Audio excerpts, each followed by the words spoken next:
We begin in the land of Herania, during the Hyborian era, where the people lived in harmony with the goddess of the earth. Peace and harmony reigned during the day until the barbarian king Anzus wandered the land, spreading evil and destruction. On a quiet day, children laughed and played while the elders conversed. However, everything stopped when a thunderous noise exploded across the fields. Panic erupted as men and women ran for safety, and the figure behind the attack revealed itself with fury. The scene cuts to the future, where we see Sonia, the red-haired warrior, calming her animal companion Viarhor, assuring her that it was just a nightmare and reminding her that their path was westward. She thanked the forest, bidding it farewell, and then prayed to the goddess Asher for guidance to reunite with her kin. The duo shares a natural bond. With a playful shove, the animal nudges her forward. Moments later, she spots soldiers and quickly hides. Upon emerging again, she discovers an injured creature, and once more raises her voice to Asher, asking for strength to hunt those who caused such cruelty. Further down the trail, she dismounts and tells her steed that the path ends there, as she will march to war alone. However, the loyal beast refuses to turn back, following her faithfully. From a height, she watches guards forcing a wild creature into an iron cage, an act that fills her with rage. Shortly after, voices announce the arrival of the Emperor. Indeed, he strides forward with a legion at his side. A young thin man steps forward, greeted by crowds that kneel. Though he cares little for ceremonies, he demands progress. Commander Arkron delivers his report, but the ruler dismisses it as inadequate, questioning whether their machines were working properly. The officer insists they are, and promises to achieve better results. As the Emperor advances, he notices King Tron chained behind bars. He recalls the time the captives spat on him years ago. But this is not the moment for revenge, so he remains focused on his mission. Tron's land may hold the legendary Book of Secrets, and he intends to claim it for himself. The enslaved king warns that in trying to dominate the world, he should not provoke the gods. But the young ruler scoffs at such talk, asserting that he would defeat the gods. He brags that he is doing more for the barbarians than their long-dead gods ever did, bringing them civilization and declaring himself the future. General Karlak stands at attention, ready to carry out his master's orders. The guards drag the king to the side and mock him. At that moment, Sonia appears. Before the two soldiers can brag about their capture and mock her, she plunges a blade into one's stomach and in a trance plunges into the other as well. She moves to open the cage, but a royal swordswoman steps out, her blade pressed against her neck. The woman in white warns that Dragon, who reigns alone, claims all lands under the sky, and nothing can be stolen from him. She mocks how the red-haired one managed to survive in a forest already declared unfit for life. With no more words, the pale warrior attacks. Although the forest fighter blocks and counterattacks, the Emperor's right-hand man quickly overpowers her, knocking her sword to the ground. Sonia seizes her chance and counterattacks. The forest woman forces her rival down, grabbing her by the neck and squeezing tightly. Watching this, the Emperor approaches, applauding in admiration of the spectacle. Suddenly, the cavalry bursts onto the scene. As the animal rushes toward its companion, Karlak delivers a heavy blow that makes the warrior lose consciousness. In the Emperor's residence, the forest woman is bound to a wooden stake as he questions her about her people and her origins, but she remains silent. He circles her, discoursing about the Hyrcanian line, even cutting her skin to provoke a response. As he turns to leave, the captive slips one arm free, grabs his tunic, and brings him down to the ground. He dismisses the outburst as nothing and prevents Anicia from interfering. With a sarcastic smile, he declares that she will be thrown among the prisoners, where she can prove her worth in the arena.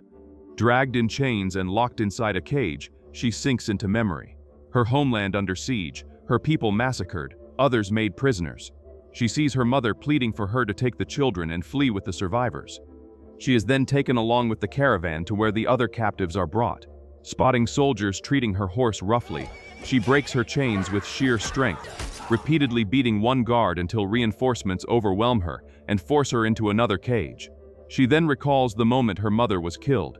Reality invades when a woman wakes her. In her confusion, she sees her mother's face and hears her voice urging her to rise and fulfill her purpose. But when her vision clears, it's only an old woman. Enraged, she grabs the woman by the throat and drags her outside. However, no one intervenes. This is the Damine Pit, where life has no value. A fellow prisoner advises her to save her thirst for death for the ring, where at least the crowd will applaud her end. The captain approaches, disarming her with ease and ordering her to choose a bed. She obeys, settling in as the other prisoners laugh, and Petra sits deliriously at the table. Kremlis, the emperor's right-hand man, wonders aloud why his master is so obsessed with obtaining the other half of the Book of Secrets, willing to spend a lifetime pursuing it. The young monarch replies that he needs it to finish the life story he is writing about himself, with the knowledge contained in the missing half. He says it is a prophecy about himself, and he states that it is that child, and in the missing pages will be knowledge that even he cannot imagine. He will change the world, mold the future to his design, and see control of all that is to come. He is resolute, and nothing will sway him. Meanwhile, in the pit, the forest warrior scales the stone walls in a desperate attempt to escape. The other prisoners murmur among themselves, knowing that many before her have tried and failed. Against the odds, she reaches the top, only to face a squad of soldiers. She takes down the first two, but the others overpower her, dragging her back into the depths. The captives watch, half impressed, half mocking, laughing at her failure. Inside, they tell her that there is only one way to freedom: victory in the arena. They point to the white-haired woman, now favoring the king, as proof. Anicia is notorious, known for speaking aloud when alone, truly haunted by voices. Some whisper that she is mad. Others believe that the spirits of those she killed have filled her head with words. Her time in the pit has been wild. She once crushed all opponents there, even one still locked with them. Sonia says that the next time they meet, she will not lose. Elsewhere, the emperor enters Anicia's chamber just after she empties a vial. He asks why she is not ready for the banquet, and she claims illness. She still feels like a slave despite her freedom. He reminds her that he was once enslaved too, but insists she must first remain whole. The voices in her head, he says, are real, and as he promised, he will find a cure. Until then, the vial serves as a temporary ointment, silencing the torment for a moment. Back in the pit, training begins. The red-haired fighter wonders aloud what they will have to fight against. Petra coldly replies, anything. Barbarians, beasts, or even their own kin. She mocks that, with the attitude of the newcomers, they will not survive a week in this place. The arena is packed, and the crowd roars as the first duel ends with a man standing victorious. More prisoners are being prepared for combat as the blood continues to stain the sand. The warrior heads to the armory to choose weapons and armor, but the captain intercepts her with a smile. Instead of steel, he hands her a sword and a wooden shield, along with a shiny Spartan set of breastplate and bottoms. The outfit offers no protection, but he knows the people will love the spectacle. The jeers rise as she makes a dramatic entrance into the Colosseum. She takes her place beside Petra, who mocks her appearance before warning her to focus on what is about to emerge from the pit. Then comes the signal for the two to fight each other. Petra accepts this as part of survival, but the forest woman throws her wooden weapons aside, declaring that she will not fight against a fellow prisoner. Instead, she demands a fight with the emperor himself. The crowd erupts in approval. In response, a royal guard loses an arrow that embeds itself in Petra's throat. Sonia rushes to her side, embracing her and whispering an apology for being part of her end. When the soldiers enter the arena, she grabs Petra's fallen blade, cutting the leg of the first enemy. Two more attack her, and with two swift movements, she slices through their guts. The wounded plead for help, but she shows no mercy, stabbing them repeatedly until life drains from their bodies. Back in the pit, Petra's neck collar is pressed into the hand of Hawk, the grieving lover of the fallen slave. Together, they lead a small memorial, honoring Petra's memory in the only way the captives can. Crotalus guides the emperor to his latest invention, the forest and the great yoke. Though still unfinished, he assures that it will soon be perfect. The monarch, however, is certain that as soon as he claims the missing half of the Book of Secrets, everything will fall into place. Back in the pit, Dykes questions Sonia on how she knew the memorial song of her ancient people. During the conversation, he learns that she survived Anzuz's attack, but has not seen her people in years, wandering alone through the jungle. Dykes tells her that others of her kind are hiding in the depths of the forest. For her, this revelation means that escape must be coming soon. Summoned to the palace, she finds herself once more in the presence of the emperor. Although Anzuza is irritated by her presence, the ruler insists on revealing his plans to seize the forest and all lands still beyond his reach. He boasts that with the book containing the knowledge of all the gods, his conquest is inevitable. At this moment, memories flood within her, recalling how her people once protected the book. That night, the dream returns as a vision warning that the book must be protected. But this protection comes with the death of someone. She wakes up determined. The moment to act is now. The next day's combat is chaotic. The arena flooded with blood as fighters clash with a small army. The captain advances to the pit's corner, selecting names including Dakes. However, before he can be taken, the forest warrior whispers to another fighter, ensuring that Dake survives for reasons only she knows. Then she confronts the captain directly, forcing him to arm her and let her enter the fray. As she moves into battle, the Emperor gives a chilling order. His own guards must be slain instead of facing her. Shocked, she demands to know why she is being denied a true fight. The ruler responds that her purpose is not victory in the arena, but to draw out the last of her people. The Emperor has other plans. He orders all prisoners to go to the arena and demands that the forest woman reveals the location of the last of her people, threatening the lives of every condemned if she refuses. To pressure her further, he releases the Cyclops, the one-eyed beast, into the arena. Fear irrigates the fighters as the Emperor uses the yoke in his hand to control it. The creature lunges, tearing through the arena, knocking some down as the crowd cheers joyfully.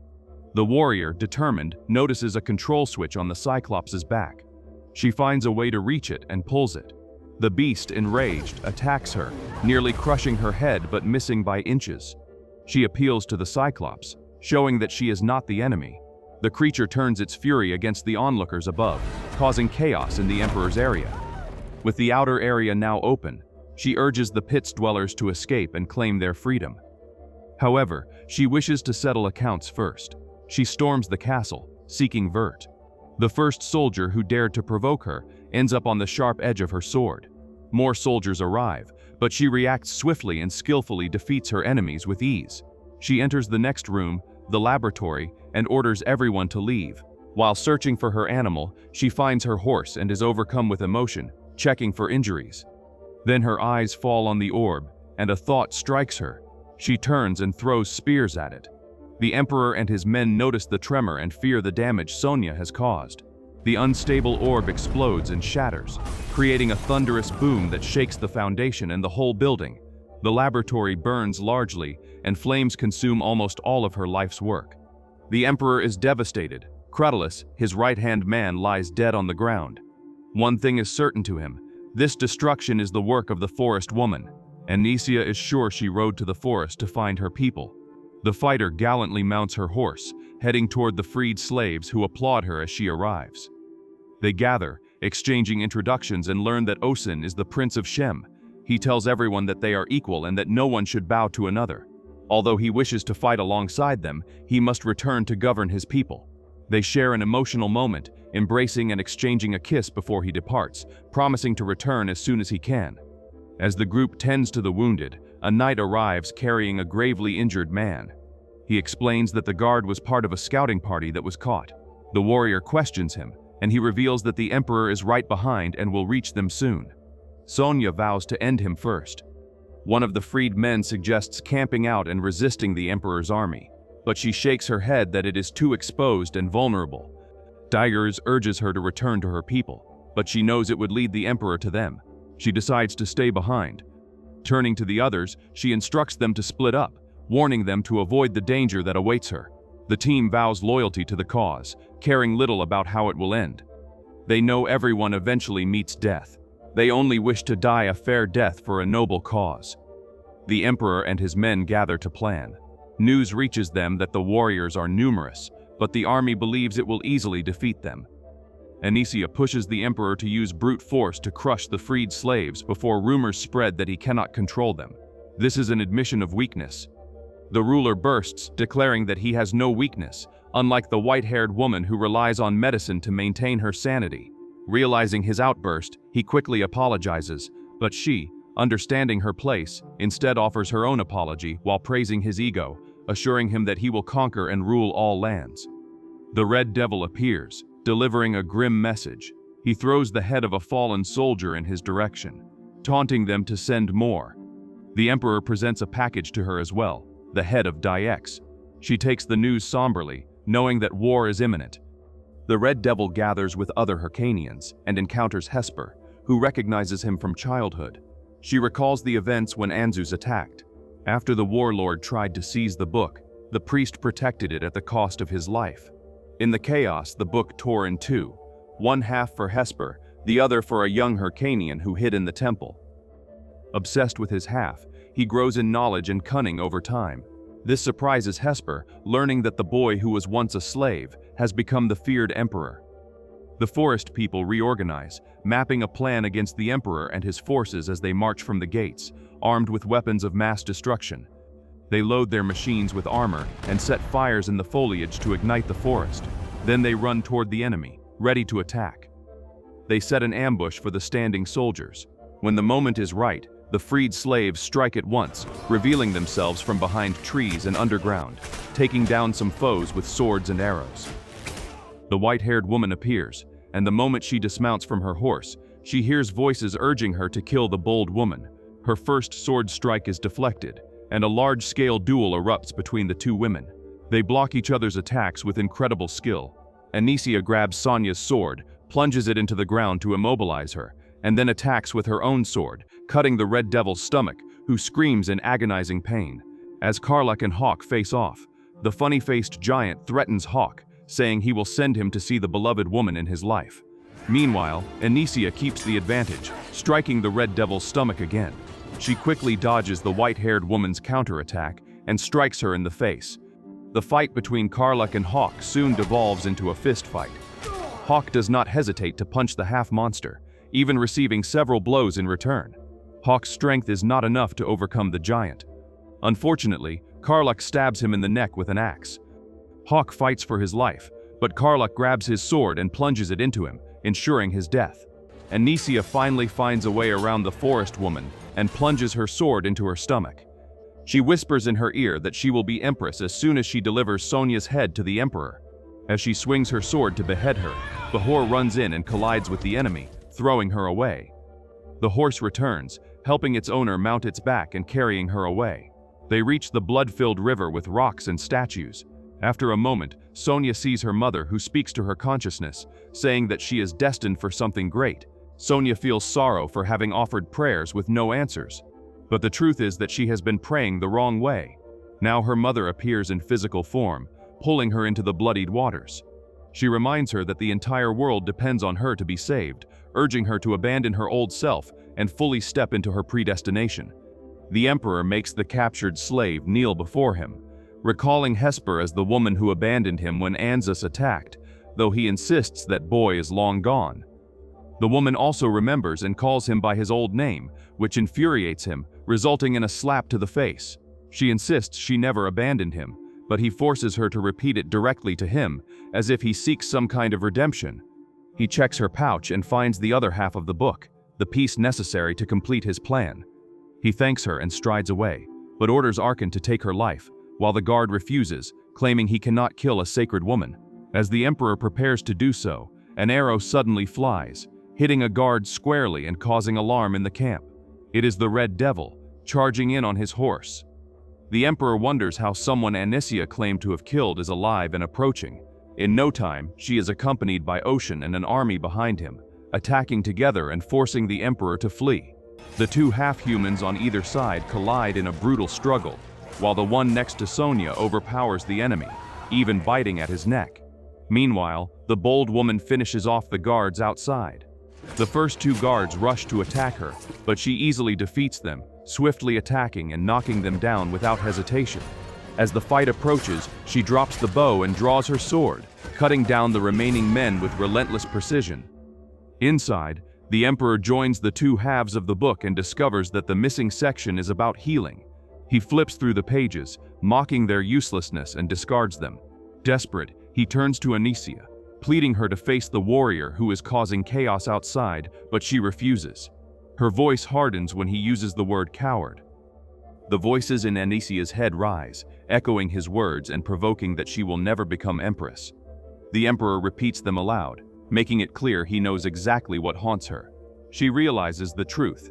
He himself planted the voices, using potions to numb her mind and keep her chained. He never intended to share his throne. The air becomes sharp with tension. Both slowly pull their daggers, almost playfully. Then, as if in a mournful agreement, they plunge the blades into their own stomachs simultaneously. Blood fills their mouths as they fall together, their foreheads touching in the embrace of death. The ruler manages to escape with the help of his horse, riding to the place of the gods. The soldier tracks him, and as he leans over the Book of Secrets, she questions his methods, asking why he destroyed cities and took people as slaves for a mission that holds no true long-term meaning. He replies that he was trying to free the world, but she knows that is a lie. She insists that the gods abandoned him when he needed them most, pointing to the day Anza attacked and left them homeless. Yet she dismisses that excuse, stating she was also there when Anzus was struck, and that suffering does not justify tyranny. She admits that sometimes she wonders if things could have been different if she had held the little boy during Anzus's attack. Now, with the ruler dying, she tells him that life after death is peaceful. With his strength fading, he begs her not to let him go this time. She sits beside him, holds his hand, and stays with him until the end. Back at the Hercanian camp, the Vermilion Sonia returns carrying the Emperor's body. When the others ask why she didn't bury him where he fell, she explains that she wanted him buried like a true Hercanian. She shares her desire to travel the world to see what lies beyond her land. Even so, she promises not to abandon them, assuring that she will return from time to time. She hopes that Prince Osen will prove to be a leader of true justice. Osen reminds her that he will be ready whenever she is ready to claim him fully. Much later, Sonia is drinking in a tavern, with a blindfold over her eyes, when he suddenly appears with a message. Then she stands and follows him back home.